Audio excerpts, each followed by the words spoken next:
I'll give you $100,000 if you serve me in Chinese.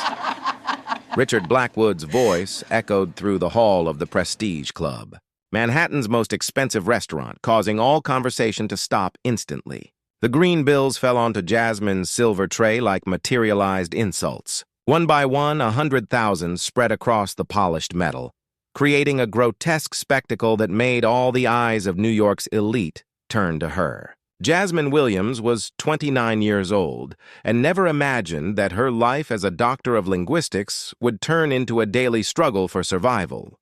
There she was in her impeccable black uniform, serving $5,000 bottle champagne to men who didn't even look at her face when they placed their orders. Richard leaned back in his Italian leather chair. A cruel smile spread across his artificially tanned face. "What's the matter, honey? Isn't 100,000 enough?" He gestured to the 3 Japanese investors sitting at his table. "My friends here will judge whether your Chinese is convincing." The entire restaurant had been transformed into a modern Roman arena. Customers at other tables pretended to look at their lobster dishes, but all ears were tuned in to the humiliation show Richard was orchestrating. It was Tuesday night in the financial heart of New York, where men like him decided the fate of entire economies before dessert. Jasmine looked at the money scattered on her tray. $100,000. It was more than her salary for 2 years as a waitress.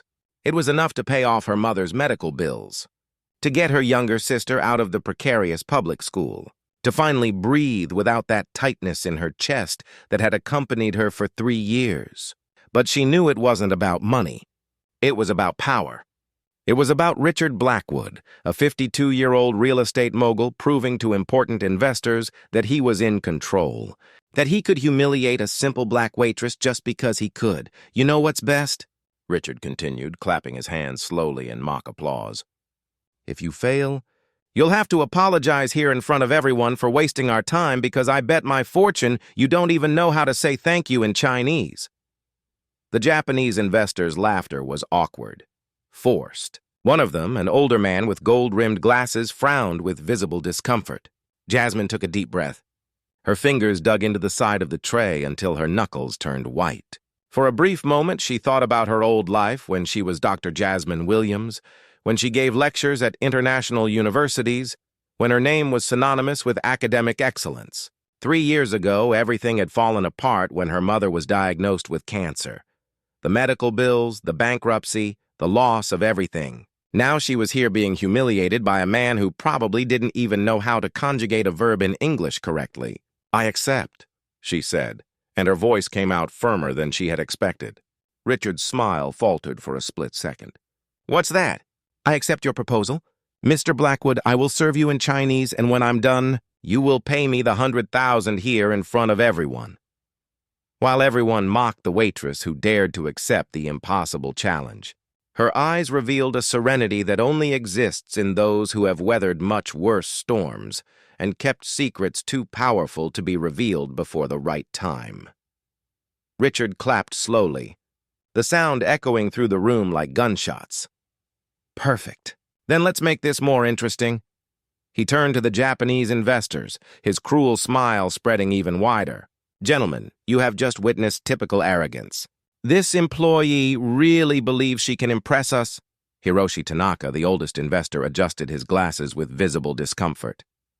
"Richard, perhaps it would be better—" "No, Hiroshi," Richard interrupted, raising his hand. "You need to understand how things work here. These people live in a fantasy world." He gestured dismissively at Jasmine. "I bet she watched a few kung fu movies and thinks she can impress you with a few loose words." The second investor, Kenji Yamamoto, frowned. His English was perfect without an accent. "This is getting uncomfortable, Richard." "Uncomfortable?" Richard laughed loudly. "This is educational. You want to invest in New York? You need to understand the reality." He pointed at Jasmine. "This woman probably didn't even finish high school. She works here because she's good for nothing else." Jasmine remained motionless. But inside, memories transported her back 3 years when her life had meaning. Dr. Jasmine Williams, full professor of computational linguistics at Columbia University, specialist in natural language processing, fluent in 9 languages, international speaker sought after by large corporations.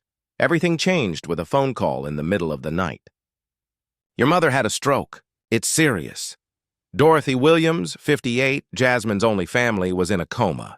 The medical bills started as a trickle and became an avalanche. Health insurance denied. Experimental procedures not covered. Intensive therapies.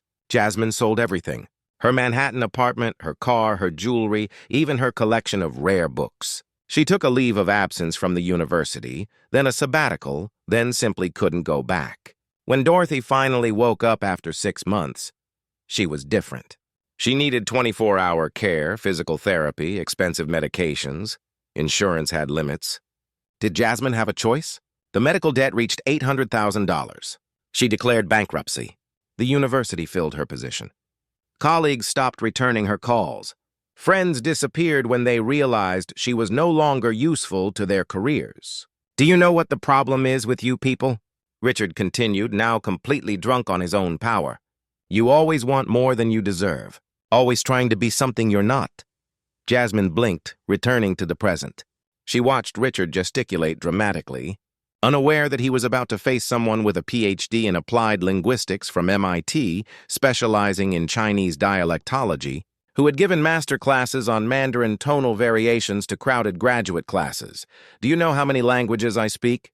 Richard asked the investors rhetorically. English and money, and that's all that matters in the real world.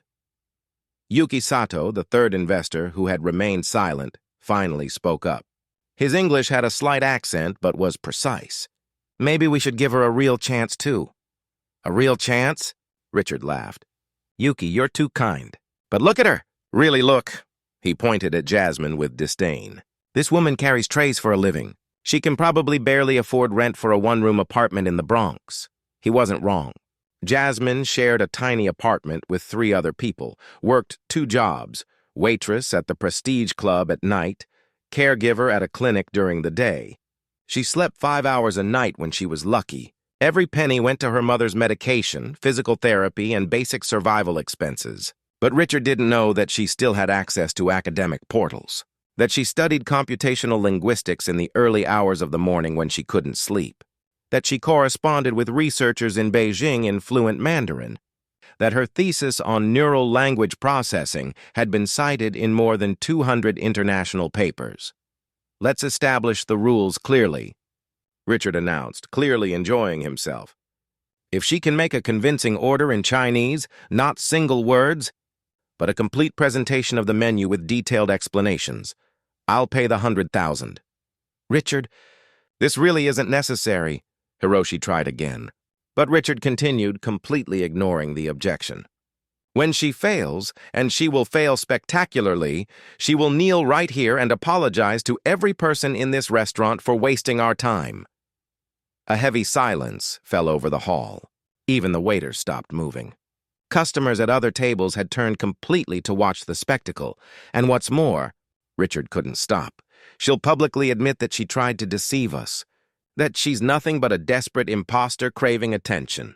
Yuki shook his head, visibly disturbed. This isn't right. It's absolutely right. Richard slammed his fist on the table, making the glasses rattle. You want to do business with me? You need to understand how I operate. I don't tolerate lies. I don't tolerate acting. And I definitely don't tolerate anyone trying to make me look like an idiot. Jasmine watched everything with the calmness of someone who had already lost much more than her dignity. 3 years of waiting tables had taught her that there are times to back down and times to push forward. This was a time to push forward. I accept all conditions, she said calmly. Oh, Richard laughed incredulously. Even kneeling and apologizing when you fail? Even that, and publicly admitting that you're an imposter. If I fail, yes. Richard turned to the investors, his arms open in a theatrical gesture. Gentlemen, you are about to witness a valuable lesson in the difference between real confidence and delusion. He had no idea that every cruel word coming out of his mouth was feeding a force growing in silence. A determination forged through 3 years of humiliation that was about to explode in the most devastating way possible. As everyone settled in to watch what they thought would be another display of power over the weak, no one noticed the faint glimmer of satisfaction in Jasmine's eyes. The look of someone who had finally found the perfect moment to prove that some battles are won long before they are fought. Very well. Then let's begin this spectacle, Richard announced, clapping his hands like a circus director. But first, I need to make sure there's no cheating. He gestured to a nearby waiter.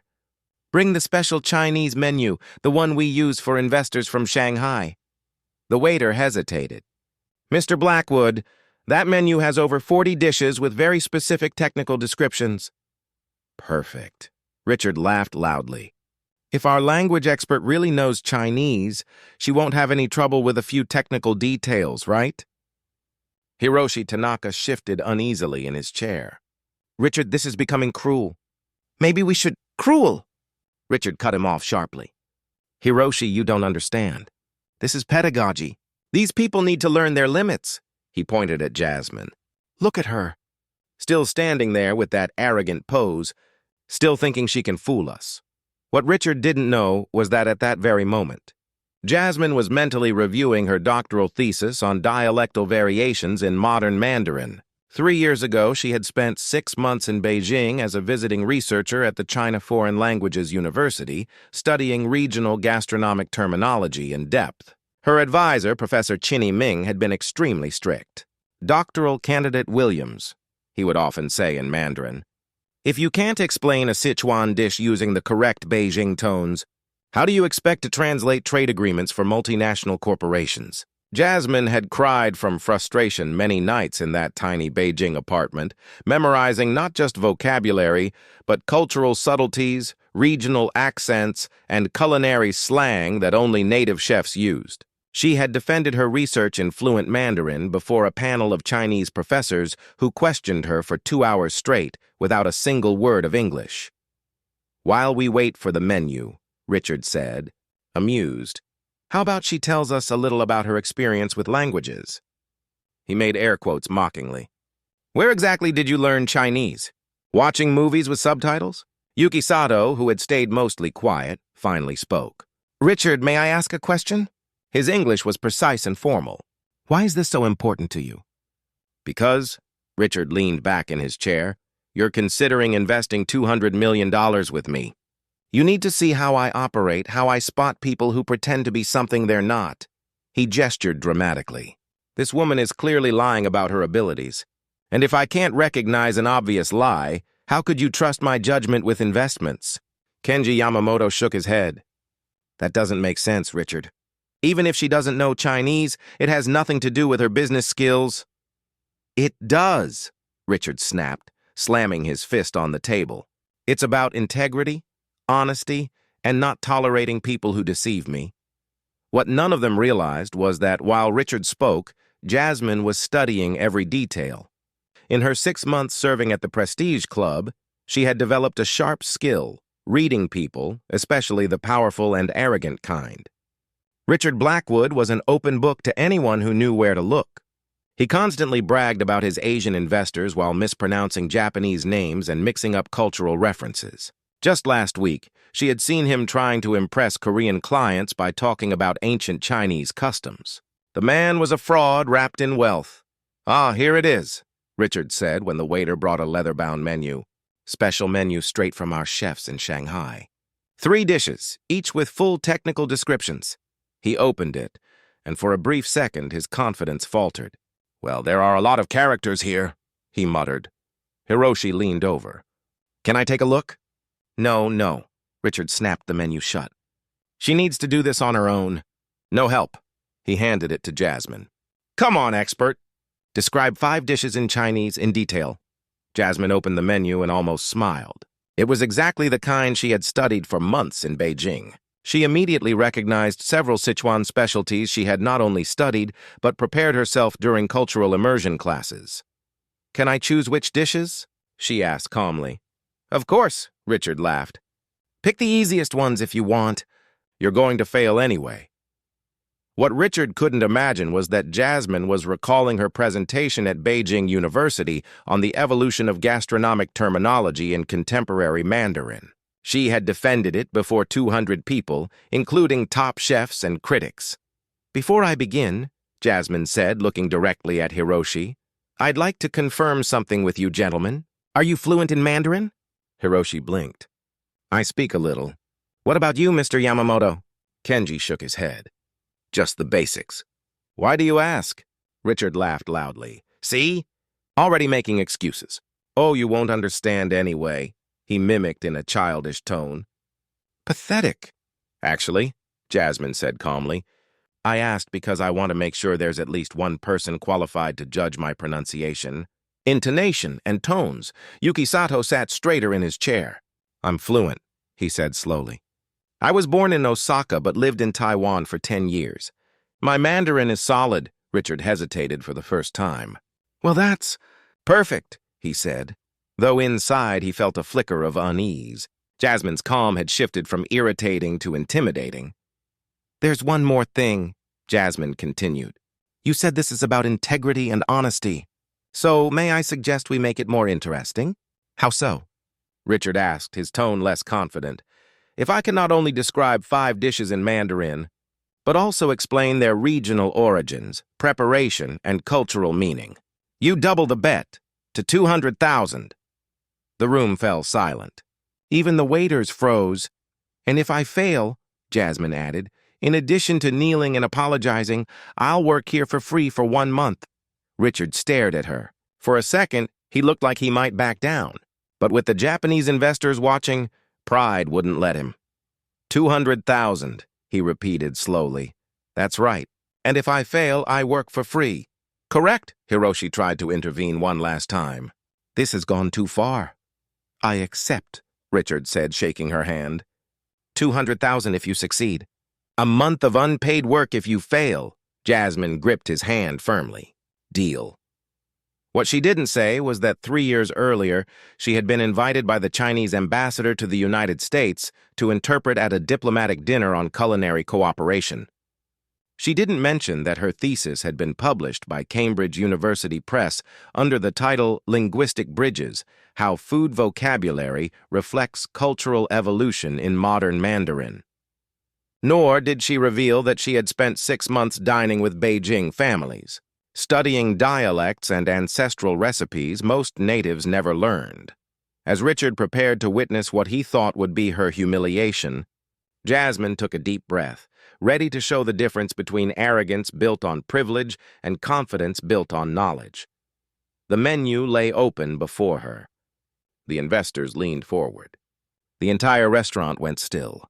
And then, with the composure of someone who had faced Chinese academic panels that would make Richard Blackwood tremble, Jasmine began to speak.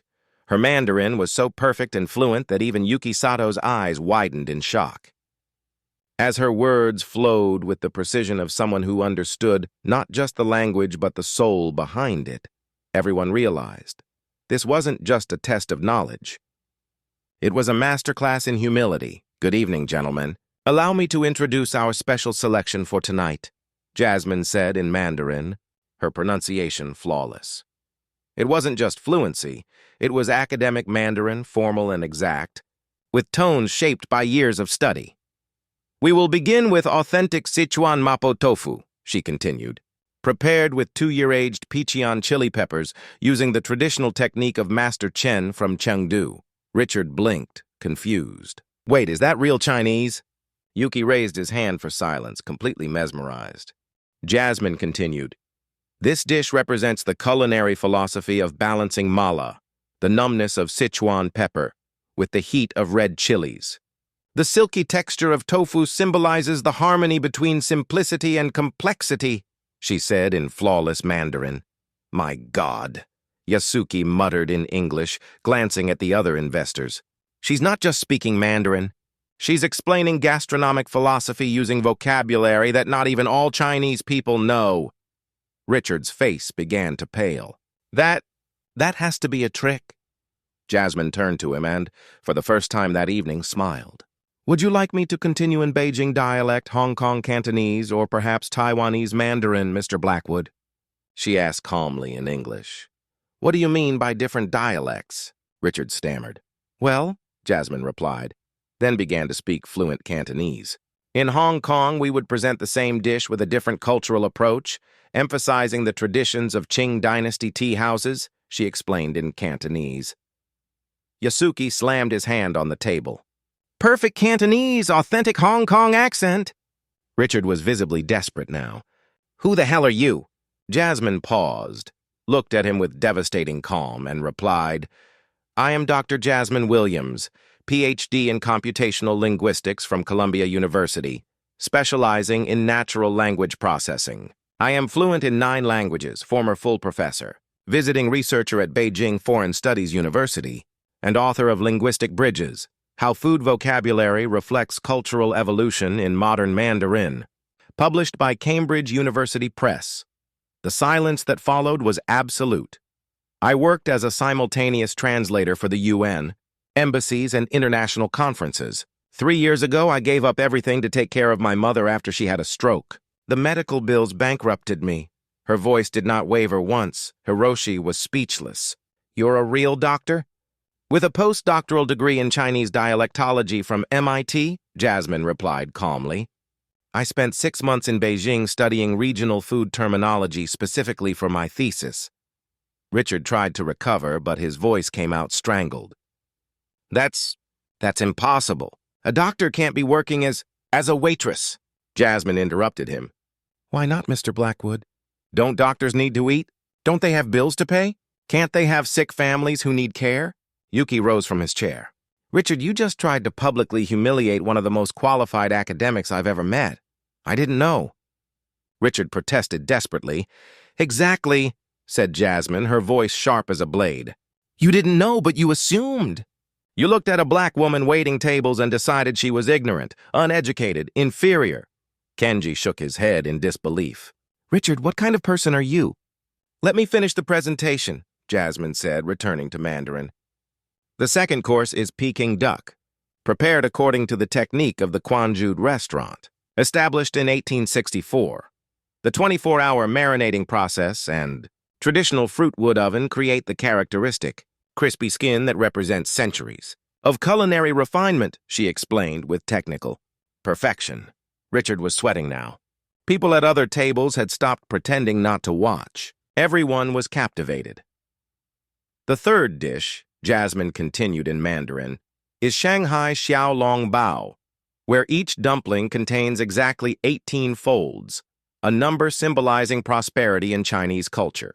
The broth inside is prepared with gelatinized pork marrow that liquefies in steam, a technique developed during the Ming Dynasty." Yuki quickly translated for the others in English. "She's explaining historical and technical details only master chefs would know." "This is extraordinary! Stop!" Richard suddenly shouted, slamming his fist on the table. "Stop this charade! This is a setup!" "Setup what?"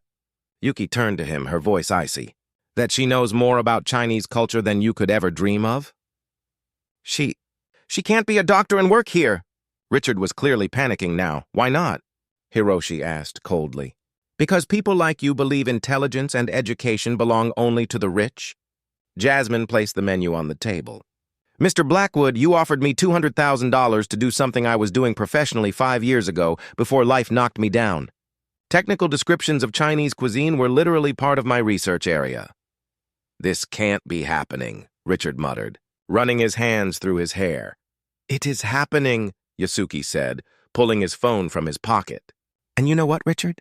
My company was considering a $200 million partnership with you." He started typing. "Wait, no." Richard stood up desperately.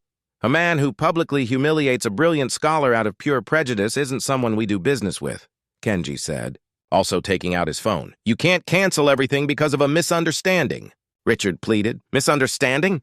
Hiroshi laughed coldly. "You tried to destroy this woman's dignity for fun. That's not a misunderstanding. That's cruelty." Jasmine watched Richard crumble but felt no satisfaction. Only deep sadness that men like him existed. "Mr. Blackwood, your $200,000, please." With trembling hands, Richard opened his wallet and began counting the bills. Each note he placed on the table seemed to strip away a piece of his arrogance. "Now," Jasmine said once he finished, "I'd like you to apologize, not to me, but to all the people who have had to endure your prejudice over the years." Richard looked around. The entire restaurant was watching. Important clients, high society figures, all witnessing his complete humiliation.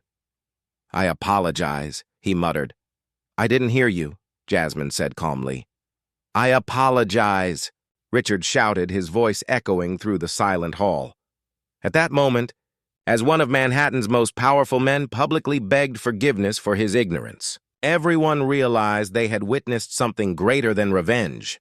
They had seen how true greatness always reveals itself, especially when tested by petty tyrants who mistake money for moral superiority. 6 months later, Jasmine sat in her office on the 47th floor of a Manhattan skyscraper, Director of Intercultural Relations at Tanaka Yamamoto International. She earned $180,000 a year and had become a global reference in multicultural corporate communication. Yasuki Sato had personally offered her the position after that. Unforgettable night. People, with your intelligence and dignity are exactly what we need to expand our business worldwide, he told her in perfect Japanese, a language Jasmine also spoke fluently. Her mother, Dorothy, now received the best medical care. They had moved to a spacious apartment on the Upper West Side. Her recovery was slow but steady. Richard Blackwood was not so lucky. The story of his public humiliation spread across social media, going viral under the headline, "Racist Tycoon Destroyed by Dr. Waitress." The video, recorded by customers, reached 15 million views. The Japanese investors not only canceled the $200 million partnership, but shared the story across international business circles. Other investors pulled out. Banks questioned loans. His construction company went bankrupt in 3 months. His wife filed for divorce, taking half of what remained. His adult children cut off contact, ashamed. Richard lost his Manhattan apartment, his luxury car, his reputation. He tried to belittle me because he believed his money made him superior, Jasmine reflected during a lecture at Columbia University, where she had returned as a guest speaker. But he discovered that intelligence, dignity, and competence can't be bought. The audience gave her a standing ovation. Some students cried, inspired by her story of resilience. Richard now works as a car salesman in Queens, earning minimum wage. He sometimes recognizes Jasmine on the news, always as a respected expert featured on business shows. Jasmine learned that the best revenge isn't to destroy those who hurt you. It's to build something so great that their cruelty becomes irrelevant. She turned years of humiliation into fuel for success no prejudice could erase. Life tried to silence her, but she responded with excellence. Racism tried to limit her, but she grew beyond every boundary. Arrogance tried to humiliate her, but she rose above all expectations. If this story of perseverance has touched you, subscribe to the channel for more stories that prove our greatness isn't defined by skin color, origin, or circumstance, but by the strength to never accept being less than who we truly are.